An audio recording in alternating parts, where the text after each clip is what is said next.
পাকিস্তানের বিশিষ্ট নিরাপত্তা ও ভূ-রাজনৈতিক বিশ্লেষক ইকরাম সেহগাল বলেছেন, ভৌগোলিক অবস্থান ও ভূ-রাজনীতিতে বাংলাদেশ এখন একটি গুরুত্বপূর্ণ রাষ্ট্র। নিরাপত্তা ঝুঁকি বিবেচনায় বাংলাদেশের তুলনায় নাজুক অবস্থানে রয়েছে ভারত। সামরিক সক্ষমতা বাড়লে বাংলাদেশের দিকে তাকানোর আগে অন্তত 2 বার ভাববে ভারত। তিনি বলেন, চ্যালেঞ্জিং হলেও ঢাকা ইসলামাবাদ সম্পর্কের ভিত্তি হতে পারে 2 দেশ এক জাতি এর ধারণা। সম্প্রতি পাকিস্তান সফরে যাওয়া বাংলাদেশের মিডিয়া ডেলিগেশনের সঙ্গে মতবিনিময় অনুষ্ঠানে তিনি এসব মন্তব্য করেন। পাকিস্তানের এই নিরাপত্তা বিশ্লেষক বাংলাদেশকে সার্বিক সহযোগিতার আশ্বাসের কথা জানিয়ে বলেন, সামরিক সক্ষমতা অর্জন সহ বাংলাদেশের চাহিদা অনুযায়ী যে কোনো সহযোগিতা দিতে প্রস্তুত রয়েছে পাকিস্তান। পাকিস্তানের এক্সটার্নাল পাবলিসিটি উইংয়ের মহাপরিচালক রাইসা আদিলের সভাপতিত্বে ইসলামাবাদে অনুষ্ঠিত মতবিনিময় অনুষ্ঠানে ইকরাম সেহগাল বাংলাদেশ পাকিস্তান সম্পর্ক দ্বিপক্ষীয় সম্পর্কের ক্ষেত্রে বিদ্যমান চ্যালেঞ্জ এবং চ্যালেঞ্জ মোকাবেলায় করণীয় আঞ্চলিক নিরাপত্তা ও ভূ রাজনীতি, সার্ক সহ আঞ্চলিক সংস্থাগুলোর ভবিষ্যৎ সহ বিভিন্ন ইস্যুতে খোলামেলা কথা বলেন। এছাড়া বাংলাদেশ নিয়ে জড়িয়ে থাকা আবেগময় স্মৃতিচারণ করেন এই আন্তর্জাতিক নিরাপত্তা বিশ্লেষক। আঞ্চলিক ভূ রাজনীতিতে বাংলাদেশের গুরুত্ব তুলে ধরে ইকরাম সেহগাল বলেন, ভৌগোলিক অবস্থানের পাশাপাশি ভূ রাজনৈতিক দিক বিবেচনায় বাংলাদেশ এ মুহূর্তে খুবই গুরুত্বপূর্ণ ও শক্তিশালী রাষ্ট্র। তবে বাংলাদেশকে নানা ধরনের চ্যালেঞ্জের মধ্য দিয়ে যেতে হচ্ছে। রোহিঙ্গা সমস্যা বাংলাদেশের জন্য এ মুহূর্তে একটি বড় ধরনের সমস্যা এবং যা ঝুঁকি তৈরি করছে। বাংলাদেশের ব্যাপারে তার বৃহৎ প্রতিবেশী ভারতের মনোভাব কি তা আমরা সবাই জানি। বাংলাদেশের 3 পার্বত্য জেলায় সন্ত্রাসবাদীদের অপতৎপরতা চলছে দীর্ঘদিন ধরে, আর এর পেছনে কারা আছে, কারা প্রশিক্ষণ দিচ্ছে, কারা অর্থায়ন করছে তা আর নতুন করে বলতে চাই না, এটা সবারই জানা। তিনি বলেন, তবে নিরাপত্তা ইস্যুতে ভারতকে বাংলাদেশের ভয় পাওয়ার কোনো কারণ নেই। শিলিগুড়ি করিডোরের কারণে ভারত তার 7 সিস্টার্সের নিরাপত্তা নিয়ে অনেক বেশি নাজুক অবস্থায় আছে। বাংলাদেশের জাতীয় নিরাপত্তা সুসংহত করতে সামরিক সক্ষমতা অত্যন্ত জরুরি। সামরিক সক্ষমতা বাড়ালে বাংলাদেশের দিকে তাকানোর আগে ভারত অন্তত 2 বার ভাববে। বাংলাদেশকে প্রয়োজনীয় সামরিক সহযোগিতার আশ্বাস দিয়ে এ নিরাপত্তা বিশ্লেষক বলেন, দুদেশের সামরিক ক্ষেত্রে সহযোগিতা অত্যন্ত গুরুত্বপূর্ণ।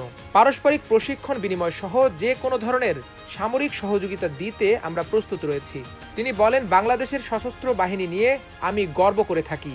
জেনারেল জিয়াউর রহমান, জেনারেল শফিউল্লাহ থেকে শুরু করে জেনারেল এরশাদ এবং সমসাময়িক জেনারেলরা আমার অত্যন্ত পরিচিত এবং ঘনিষ্ঠ ছিল। এখন বাংলাদেশে যেসব জেনারেল আছে তাদের ভেতরে এমন কেউ নেই যারা আমার বক্তৃতা শোনেননি। আমি চাই বাংলাদেশের সশস্ত্র বাহিনী আরও বেশি শক্তিশালী ও পেশাদার বাহিনী হিসেবে বাংলাদেশের স্বাধীনতা, সার্বভৌমত্ব রক্ষায় ভূমিকা পালন করুক। ঢাকা ইসলামাবাদ সম্পর্কের বিষয়ে ইকরাম সেহগাল বলেন, ভ্রাতৃপ্রতিম 2 মুসলিম দেশের সম্পর্ক হতে হবে পারস্পরিক শ্রদ্ধা ও সমমর্যাদার ভিত্তিতে। বাংলাদেশের জুলাই অভ্যুত্থানের পর দুদেশের সম্পর্ককে নতুন উচ্চতায় নিয়ে যাওয়ার সুযোগ আমাদের সামনে এসেছে। এ সুযোগ অবশ্যই আমাদের কাজে লাগাতে হবে। ঢাকা ইসলামাবাদ সম্পর্কের ভবিষ্যৎ ভিত্তি হতে পারে 2 দেশে এক জাতি এ ধারণা।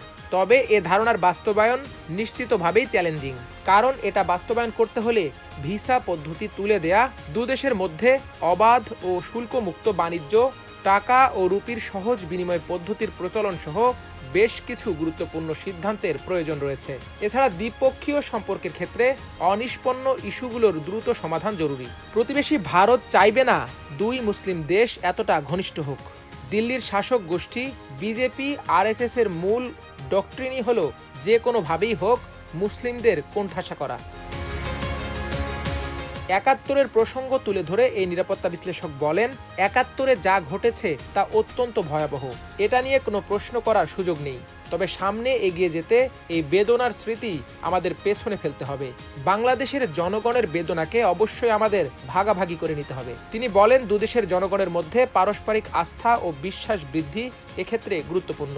পাকিস্তানের রাজনৈতিক দল ও সরকারের প্রতি পরামর্শ রেখে তিনি বলেন, বাংলাদেশের কোনো সুনির্দিষ্ট রাজনৈতিক দলের সঙ্গে বিশেষ কোনো সম্পর্ক গড়ার প্রয়োজন নেই। যে দলই ক্ষমতায় থাকবে তাদের সঙ্গে আমরা কাজ করব। সম্পর্কের ভিত্তি হবে 2 দেশের জনগণের মধ্যে পারস্পরিক অংশীদারিত্ব। বাংলাদেশের আসন্ন নির্বাচনের প্রতি অকুণ্ঠ সমর্থন জানিয়ে ইকরাম সেহগাল বলেন, যত দ্রুত সম্ভব নির্বাচনের মাধ্যমে বাংলাদেশকে গণতান্ত্রিক প্রক্রিয়ায় ফেরত যেতে হবে। এটা বাংলাদেশের স্থিতিশীলতার জন্য অত্যন্ত গুরুত্বপূর্ণ। আমরা আশা করি বাংলাদেশের আসন্ন নির্বাচন অবাধ ও সুষ্ঠু হওয়ার পাশাপাশি জনগণের মতামত সত্যিকারভাবে প্রতিফলিত হবে। সার্ক কার্যকর করার উপর গুরুত্বারোপ করে তিনি বলেন, ভারতের অসহযোগিতার কারণে সার্ক আজ ব্লক হয়ে আছে। সার্ক কার্যকর না থাকায় এই অঞ্চলের দেশগুলোর মধ্যে পারস্পরিক অবিশ্বাস ও বৈরিতা বেড়েই চলেছে। এটা আমাদের কোনো উপকার করছে না। দক্ষিণ এশিয়ায় শান্তি ও স্থিতিশীলতার জন্য সার্ককে কার্যকর করা ছাড়া কোনো উপায় নেই। সার্ককে যদি আবার সক্রিয় করা যায় তাহলে অনেক কিছুই অর্জন সম্ভব। তিনি আশা প্রকাশ করে বলেন, একদিন হয়তো এমন পরিস্থিতি তৈরি হবে যখন ভারত তার নিজের ভুল বুঝতে পারবে এবং প্রতিবেশী দেশগুলোর সঙ্গে সুসম্পর্ক তৈরি করতে এগিয়ে আসবে। তবে শেষ পর্যন্ত সার্ক যদি অকার্যকর অবস্থায় থাকে তাহলে সার্কের বিকল্প ভাবতে বাধ্য হবে দক্ষিণ এশিয়ার অন্য দেশগুলো। বাংলাদেশের সঙ্গে তার আবেগময় স্মৃতি তুলে ধরে ইকরাম সেহগাল বলেন, আমার শৈশব ও কৈশোর কেটেছে পূর্ব পাকিস্তান তথা আজকের বাংলাদেশে। আমার বাবা দ্বিতীয় বা সেকেন্ড ইস্ট বেঙ্গল রেজিমেন্টের কমান্ডিং অফিসার ছিলেন। আমার শৈশবে বাবার পোস্টিং ছিল কুমিল্লায়। কুমিল্লার স্থানীয় একটি স্কুলেই আমার শিক্ষা জীবন শুরু। সেখানে আমি বেশ কয়েক বছর ছিলাম।